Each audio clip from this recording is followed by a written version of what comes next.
감사합니다. 우리 성도 여러분, 오늘 우리 12월의 세 번째 주 오후 예배인데, 이제 오후 예배도 12월 셋째 주, 넷째 주 두 번 나왔네요. 이게 참 한 번 한 번 이렇게 횟수가 거듭될수록 우리가 한 해를 마무리하는 그런 때에 있습니다. 예, 우리 특별히 2022년도에는 우리가 내년을 준비하면서 기독교 교리에 대한 부분들, 이런 것들을 교재를 선정을 해서 요약되어진 것들을 강의하고 있습니다. 우리 지난주에는 그리스도의 신분에 대한 부분들을 우리가 보았죠. 그래서 그리스도의 낮아지심과 그리스도의 높아지심을 구분지어서 공부했습니다. 오늘 우리가 제16강 그리스도의 직무에 대한 부분들을 한번 공부하도록 하겠습니다. 그리스도의 직무는 또 신분에서는 두 가지로 나누었지만 직무에 있어서는 세 가지로 나누어서 살펴볼 수가 있습니다. 우리가 다 익숙한 것들이에요. 하나는 선지자, 첫 번째가, 두 번째가 제사장, 그 다음에 세 번째가 왕. 이렇게 직무가 나뉘어 있어서 그러나 삼위일체이듯이 우리 예수님에게는 이 세 가지 직무가 다 일체다, 하나다라고 하는 것도 우리 한번 좀 생각해 볼 수 있는 그런 부분이 되겠습니다. 자, 오늘 우리가 제16강 그리스도의 직무를 보면서 본문의 말씀은 누가복음 7장 16절의 말씀입니다. 모든 사람이 두려워하며 하나님께 영광을 돌려 이르되 큰 선자가 우리 가운데 일어나셨다 하고 또 하나님께서 자기 백성을 돌보셨다 하더라. 예, 여기 보면 선지자가 나오지요. 선지자 나오는데 항상 예수님을 생각할 때는 선지자가 인간들 가운데에서의 선지자들이 있잖아요. 뭐 예를 들어서 눈물의 선지자 예레미야라든지 이런 선지자들이 있잖아요.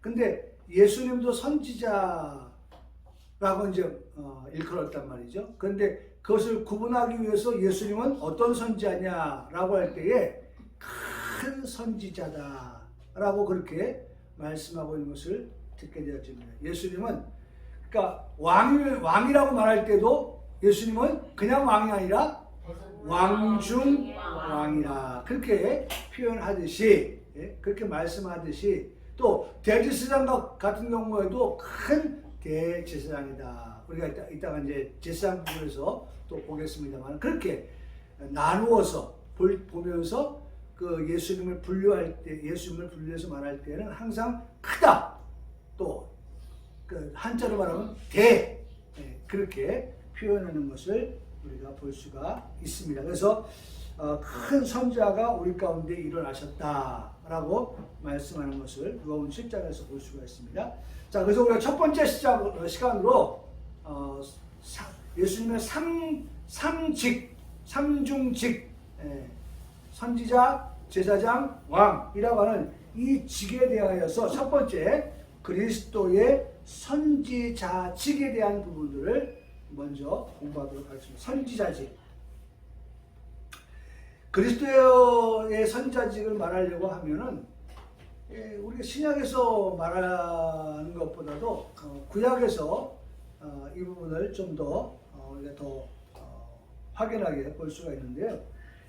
구약 성경에서의 선지자직을 한번 먼저 보겠습니다.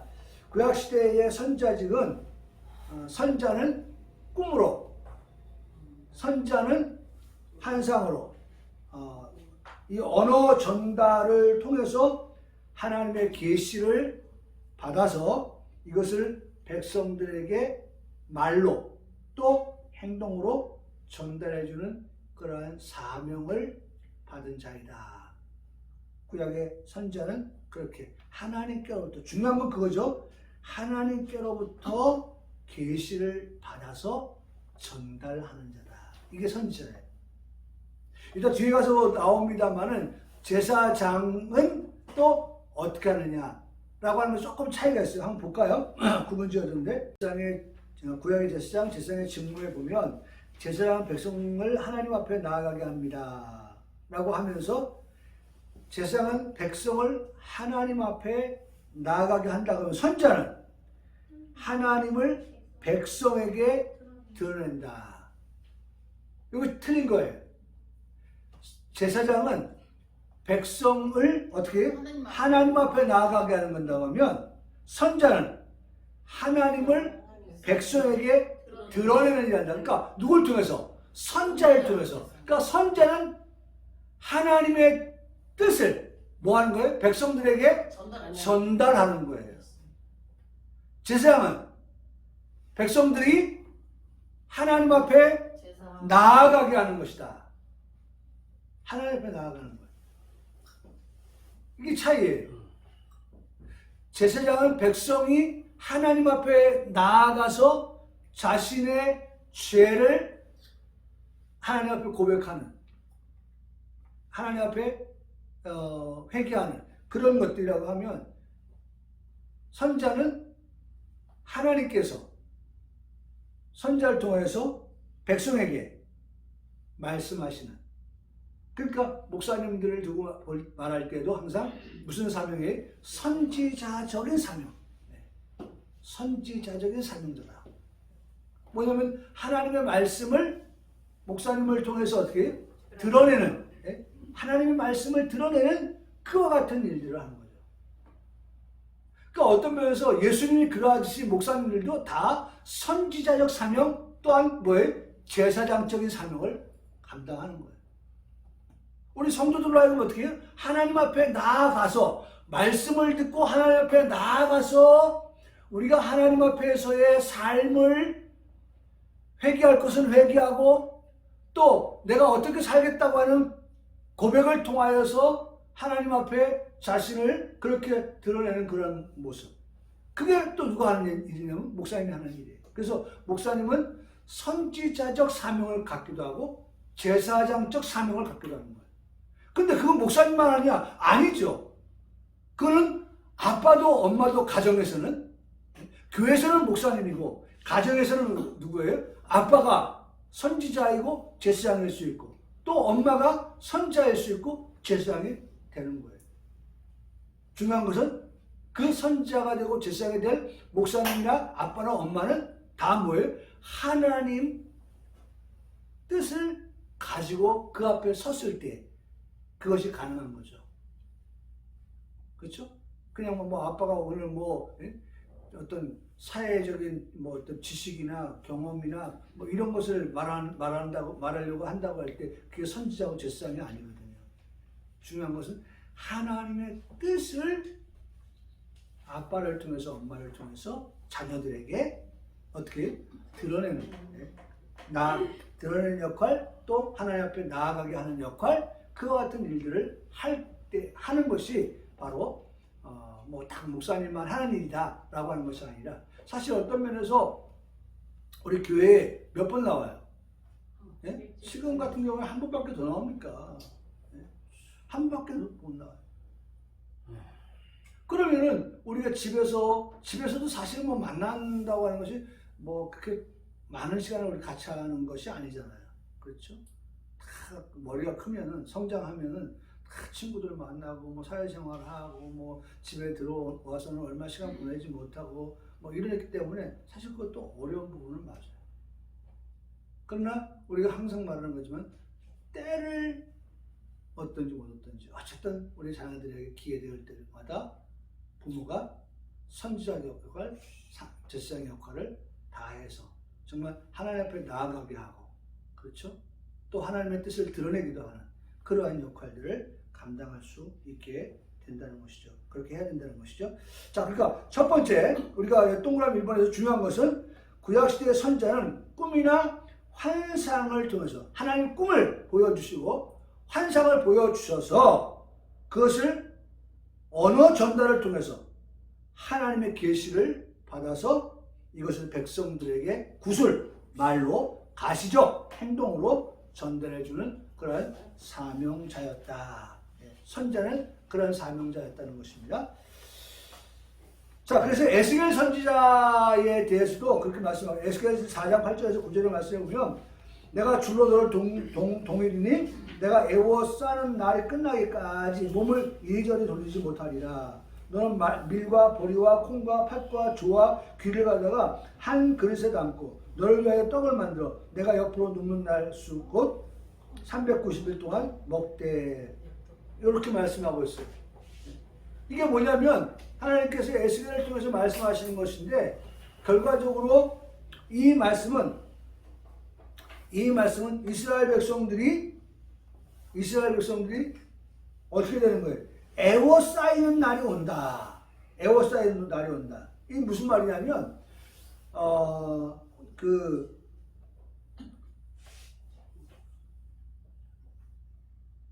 바벨론에 이스라엘 백성들이 포로로 그렇게 잡혀가는 그런 때가 있었죠. 그런 것을 지금 에스겔 선지자를 통하여서 말씀하고 있다는 거예요. 말씀하고 있어요. 이때가 언제냐면 에스겔 선지자가 30세였을 때, 젊을 때죠. 에스겔 선지자가 22살, 25세였네요. 25세에 그발강가 데라빗 강가에서 유대 포로들과 함께 이제 살게 되는데, 25세에 30세가 됐을 때 5년 후에 선지자로 부름을 받게 돼요. 선지자로. 그리고 52세까지, 다시 말하면 22년 동안 선지자의 사명. 에스겔 선지자 단명했더라고 보니까. 52세 죽었으니까. 네, 젊은 나이에 죽었어요. 네. 52세까지 예언 활동을 하다가 주전 570년에 바벨론에서 죽은 것으로 추정된다. 그렇게 기록이 나와 있어요. 네. 그러니까 25살의 포로로, 그 다음에 30살의 선지자로, 22년을 사역자로 살다가 52세에 하나님의 부름을 받았다라고 그렇게 말하고 있어요. 에스겔의 뜻은 참 너무 좋더라고요. 에스겔의 뜻이, 이름의 뜻이 하나님이여 강하게 하옵소서. 강하게 하옵소서. 그러니까 오늘 우리가 아까 옹기장의 찬양도 봤잖아요. 우리는 연약합니다. 우리 다 연약한 자들이잖아요. 그냥 하나님을 의지할 수밖에 없고, 하나님 붙들어 주셔야 되고, 그런 우리들이잖아요.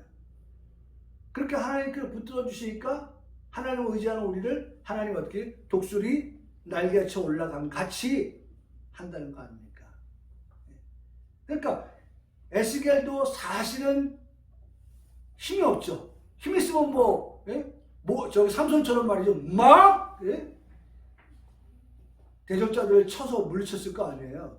근데 포로 잡혀간 거 보니까 에스겔도 역시나 힘이 없는 건 마찬가지예요. 나라가 힘이 없으면 국민도 힘이 없는 거예요. 제가 뭘 말하려고 합니까? 우리는 연약하지만 에스겔 그 이름의 뜻이 뭐라서요? 힘 하나님이여 강하게 하옵소서. 하나님께서 함께 하시면, 하나님이 붙들어 주시면, 비록 우리가 지금 어디가 있어요? 바벨론의 포로로 와 있지만 하나님이 붙들어 주시고 하나님이 함께 해주시면, 우리를 강하게 하시면, 여기 말씀에 보면 너를 동일이니, 우리를 동일이란 말이에요. 동일이니 애워싸야 할 것이고, 근데 중요한 것은 그런 날들이 끝이 있다, 끝난다라고 말씀하고 있어요. 끝나는 날이 있다. 끝나기까지라고 하면서 날수를 정했어요. 390일 동안. 네. 그러면 몇 달이? 30일씩 잡고 10달에다가 나머지 60일 하면 2달이잖아요. 그러니까 1년 14개월 되나요? 그 정도만 네가 어떻게? 네가 어쨌든 바벨론에 포로로 잡혀있지만 하나님을 경외하고 하나님을 의지하고 하면 반드시 그런 날이 온다라고 말씀해 주고 있는 걸 볼 수 있어요. 근데 그걸 누굴 통해서요? 에스겔 선지자를 통하여서 이스라엘 백성들에게 그것을 선포하라는 거죠. 알려주라는 거예요. 그래서 거기 손가락에 보면은 에스겔 선지자는 자신의 구속된 모습을 통해서 붙잡혀간 상태죠. 유다 왕국에 포로될 것을 예언하였다. 예? 포로될 것을 예언한 거예요. 그것만 예언한 것이 아니라 해방되어질 것도, 포로에서 돌아올 것도 그렇게 예언하고 있는 것이 누구예요? 에스겔 선지자라는 거죠. 그러니까 선지자는 하나님의 그 뜻을, 계획을 어떻게 해요? 그렇죠. 장래에 되어질, 미래에 되어질 것까지라도 하나님께서 꿈으로나 환상으로 알려준 그것에 대하여서 뭐예요? 구술적이거나 가시적 행동을 통하여서 누구에게? 백성들에게 알려주는, 전달해주는 그러한 사명자가 선지자라는 거죠. 선지자의 사명.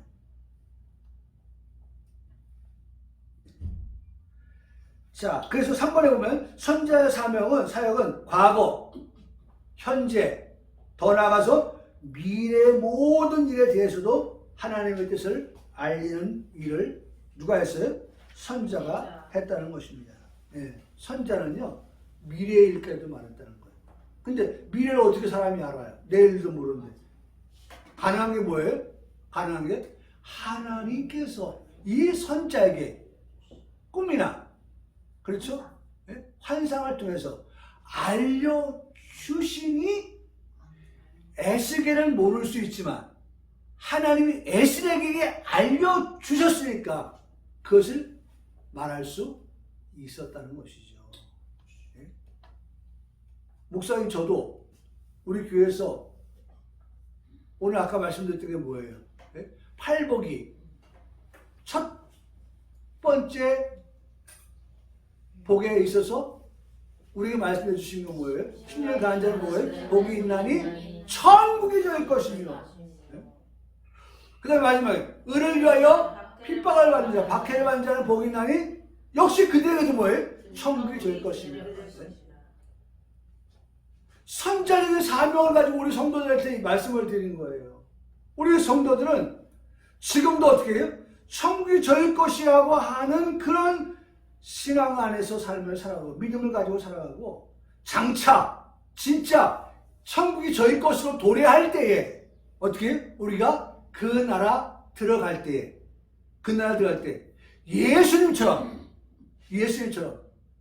예수님은 십자가를 참으셨고 그 다음에 예수님은 부끄러움을 개의치 아니하신 이유가 뭐예요? 앞에 있는 기쁨을 보셨고 그 기쁨이 결국 뭐였다는 걸 말씀해줘요? 하나님 보좌 우편에 앉는 것이었다 라고 하는 것을 우리에게 말씀해 주었다 라고 하는 것을 우리가 교훈 삼아서 우리도 현재와 그 다음에 미래의 천국이 저일 것이라고 하는 그와 같은 것들을 늘 염두에 두고 어떤 삶을 살아가요? 의를 위한 삶. 그것은 뭐예요? 의로운 삶, 거룩한 삶, 구별된 삶을 살아가는 삶을 살아가라 라고 하는 것을 우리에게 말씀해 주고 있다 라고 하는 것입니다. 자, 그 손가락 표시해 보면은 하나님이 모세에게 말씀하신 너와 같은 선지자는 오실 메시아 그리스도를 표현하는 그러한 예표는 말씀이다 라고 말씀하고 있죠. 자, 우리 들어가서 보면 세 번째 볼게요. 세 번째, 예수 그리스도의 제일 124쪽 아래 하단에 예수 그리스도의 선지자 직수라고 봅니다. 예수님은 구약 시에도 이미 선지자로서의 이런 사역을 하셨다. 예수님은 구약 시대에도 선지자로서 이 사역을 하셨다. 베드로전서 당구장 표시에 1장 10절에서 11절에 보면 이 구원에 대하여는 너에게 임할 은혜를 예언하던 선자들이 영구하고 부지런히 살펴서 자기 속에 계신 그리스도의 영이 그 받으실 고난과 후에 받으실 영광을 미리 증언하여 누구를 또는 어떠한 때를 지시하지 하시는지 상고하니라. 여기 베드로 전서니까 베드로 사도가 지금 이 일에 대해서 얘기합니다. 이 구원에 대하여는 그러니까 여기서도 전제가 뭐예요? 구원이에요, 구원. 이 구원에 대한 너에게 임할 은혜를 예언하던 선자들이 예언했단 말이에요. 구원, 임할 은혜, 이것을 선자들이 예언했다는 것이죠. 근데 그 예언의 내용이 뭐냐? 자기 속에 계신 그리스도의 영이 그 받으시는 뭐예요? 고난, 현재 고난이죠. 우리 지난주 봤던. 네. 그 다음에 후에 장차 뭐예요? 영광. 고난도 예언하고 영광도 예언했다는 거예요. 근데 고난보다 뭐가 커요? 장차의 영광은 비교하지 할 수가 없다. 예? 비교할 수 없는 영광이다. 이것을 예언했다는 거죠. 그래서 미리 증언하여 누구는 누구예요? 예? 누구는? 예수 그리스도죠. 그 다음에 어떠한 때를 지시하는지 상고하니라.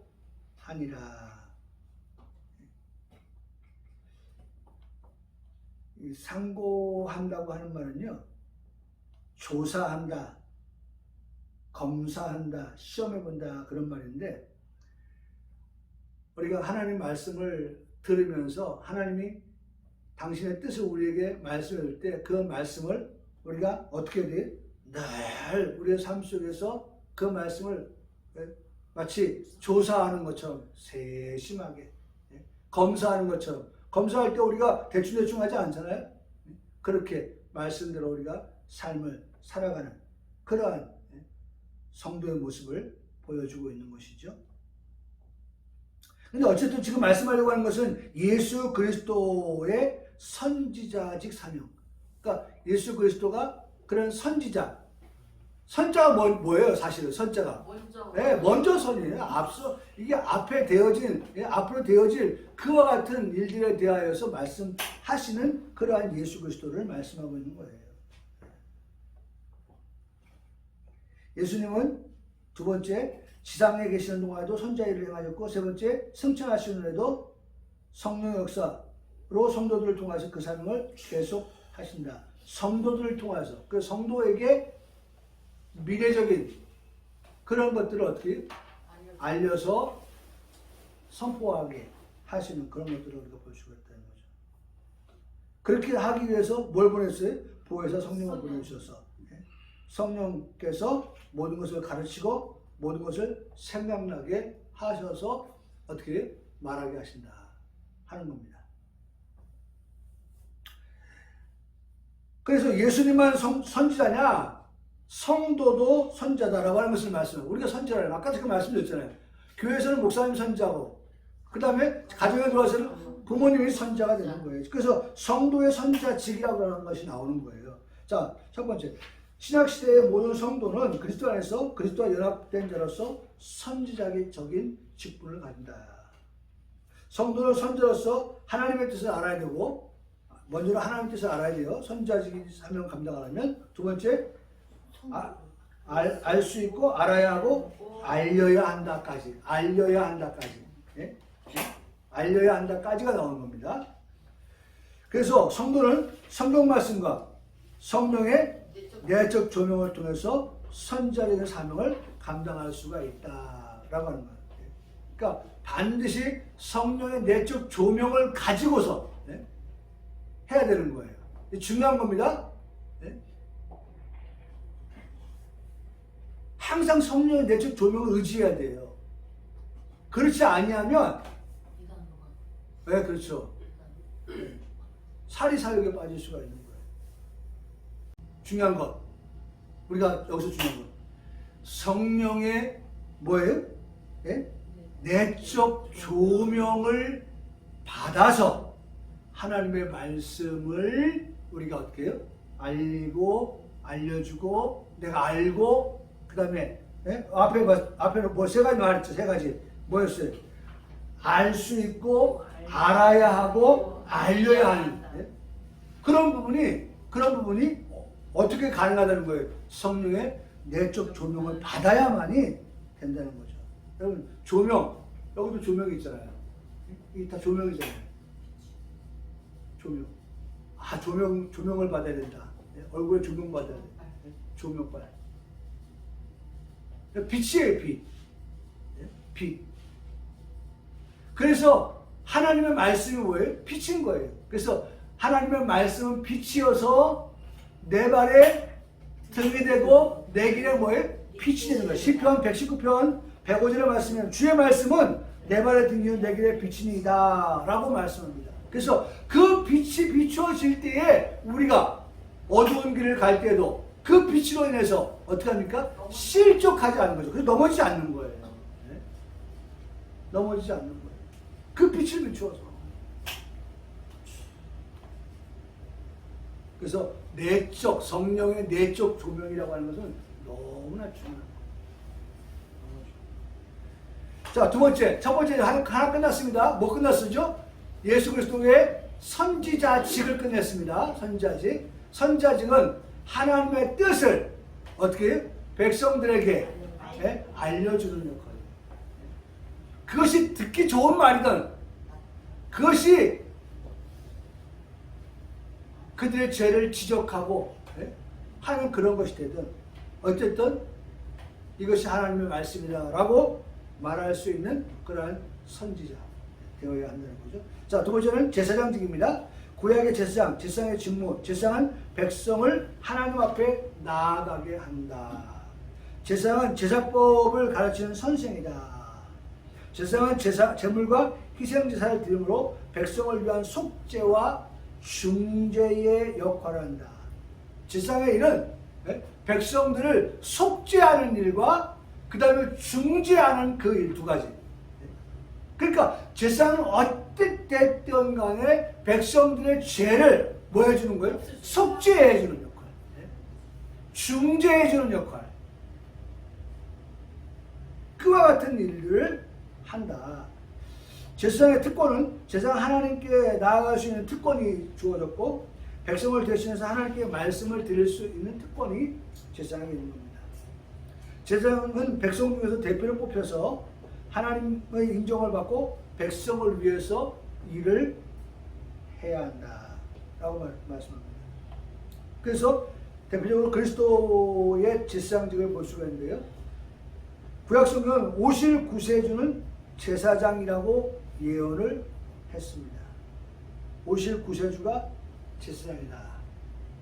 구세주가 누굽니까? 예수 그리스도죠. 예수 그리스도가 제사장이다 라고 말했습니다. 우리가 히브리서를 보니까 히브리서를 먼저 볼게요. 시편 110편 4절도 있지만 히브리서 3장 1절에 말씀해 보면 그러므로 함께 하늘의 부르심을 받은 거룩한 형제들아 우리가 믿는 도리의 사도이시며 대제사장이신 누구예요? 딱 집어서 말씀하고 있잖아요. 대제사장이신 예수를 어떻게 해요? 깊이 생각해요. 이거 오늘 우리가 들었던 제목이잖아요. 예? 지난주에는 예수를 바라보자 했고 오늘은 예수를 생각하자. 근데 여기서는 더 한 번 더 나서 예수를 어떻게 해요? 깊이 생각하라. 예? 깊이 생각하라. 그러니까 다른 건 표현을 하고 잊어버리지 말 것은 대제사장 곧 누구예요? 예수 그리스도. 예수님을 이미 구약에서 뭐라고 말씀해요? 대제사장이라고 말씀하고 있다는 것이죠. 히브리서 4장 14절에도 히브리서는 그리스도가 제사장임을 반복적으로 그렇게 말씀하고 있다는 것입니다. 그러므로 우리의 큰 대제사장이 계시니 승천하신 그는 하나님의 아들 예수시라. 우리가 믿는 도리를 굳게 잡을지어다. 그러니까 아예 딱 못을 박았어요. 못을 박았어. 큰 대제사장이 계신다. 근데 그분이 승천하셨다. 누구예요? 벌써 우리는 감이 오잖아요. 예수 그리스도 승천하시네. 근데 그 다음에 딱 말씀해요. 그는 하나님의 아들 예수시다. 라고 그렇게 말씀해주고 있어요. 그러니까 아까 우리가 제사장의 직무 가운데 두 가지 뭐였었죠? 하나는 속죄고 그 다음에 중재 역할을 한다고 했죠. 126쪽에 가운데 제사장의 그 두 가지 일, 백성을 위한 속죄와 중재 역할이었죠. 근데 예수님이, 큰 대제사장이신 그 예수님이 이 땅에 계실 때에도 이 두 가지 역할, 속죄 역할, 중재 역할을 다 하셨죠. 뭘 통해서? 십자가를 통해서. 그렇죠? 그런데 승천하셨다고 했어요. 승천하시고도 그 역할을 누굴 통해서?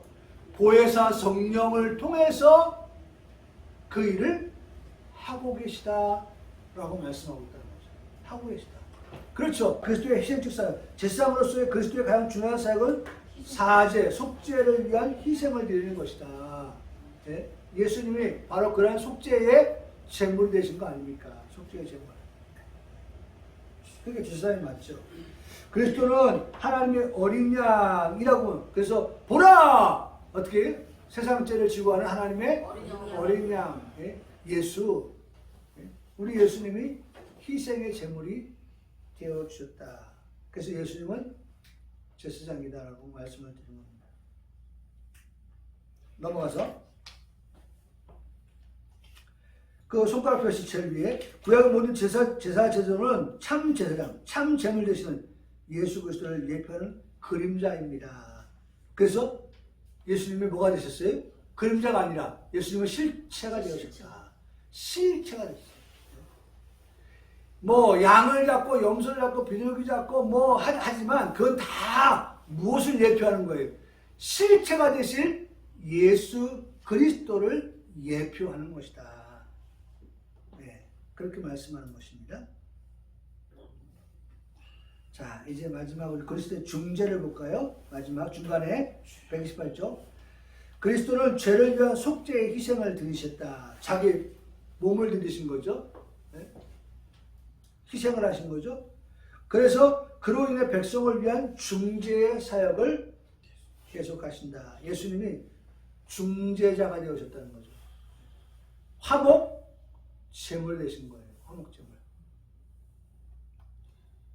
그리스도는 보혜사, 변호사, 중보자로서의 중재 사역을 하신다.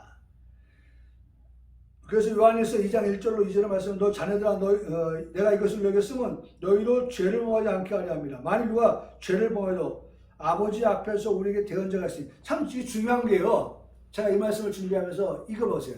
앞에 전제 1번이 뭐가 나왔냐면 하나님이 기대하는 기대치가 있어요. 그게 뭐예요? 우리로 하여금 너희로 죄를 어떻게 하지 않도록? 범하지 않게 하려 합니다. 범하지 않게 하는 것이 하나님이 궁극적으로 1번으로 원하시는 그러한 뜻인 거예요. 오늘 오전의 말씀을 가지고 다시 한번 생각하면 의를 위하여 살아가는 삶을 살아가는 게 하나님이 우리를 위한 뜻인 거예요. 우리가 의로운 삶, 우리가 거룩한 삶, 우리가 구별된 삶, 이런 삶을 살아가서 우리로 하여금 날마다 정말 온전하고 완전하고 그 다음에 장성한 자로 살아가기를 하나님이 원하죠. 할렐루야. 그걸 원하시는 거예요. 그럼에도 불구하고 그 뒤에 뭐라고 말씀하셔요? 하나님 우리 너무 잘하시거든요. 하나님 너무 우리 잘하시는 게 그 다음 뭐라고 말씀하시죠? 예? 만일 누가 죄를 범하여도 여지가 있죠. 여지. 예? 하나님 우리 인생을 너무 잘 알아요. 하나님이 사실 우리 인생에 원하는 것은 우리가 죄를 범하지 않고 살아가는 걸 하나님이 원하시는 거예요. 그런데 만일 우리 연약합니다. 하나님 너무 잘하시는 거예요. 그래서 누가 죄를 범하였어요. 자, 그러면 하나님은 1번의 잣대를 가지고 들이시면 됩니까? 2번의 잣대를 가지고 들이셔야 됩니까? 2번 잣대를 들이시는 거예요. 야, 너 1번 잣대대로 안 했어. 내가 뭐라고 했어? 범하지 말라고 했지. 너는 아웃이야 이제. 하나님 그렇게 가차없이 잘라내잖아요. 두 번째, 누가 죄를 범하거든. 만일 누가 죄를 범하거든. 거기에 대해서 나오는 게 바로 중재. 아버지 앞에서 우리에게 뭐가 있어요? 대언자가 있으니 그분이 누구시다? 곧 의로우신 예수 그리스도시다. 그 의로우신 예수 그리스도가 내가 만일 누가 죄를 범하였다고 하는 그 죄에 대해서 의로우신 예수 그리스도가 아버지 앞에 가서 하나님 아버지 이 아들이 일본대로 살기를 원했는데 그게 조금 못 미쳐가지고 2번으로 떨어졌네요. 하나님 어떡합니까? 연약한 인생을 하나님 불쌍히 여겨주십시오. 라고 뭐합니까? 중재하는 거예요. 대언자가 있으니 곧 의로우신 예수 그리스도 그는 우리 죄를 위한 화목 제물이 되셨다. 우리만 위할 뿐만 아니라 온 세상의 죄를 위한 그릇이 크죠. 우리 주님의 그릇이 커요. 우리만 위함이 아니라 온 세상을 다 담을 수 있는 그릇이에요. 누구든지가 되는 거예요. 누구든지 예수 믿으면 멸망하지 않고 구원 얻고 영생 얻게 하여 주시는 그 주님이라고 말씀하고 있는 겁니다.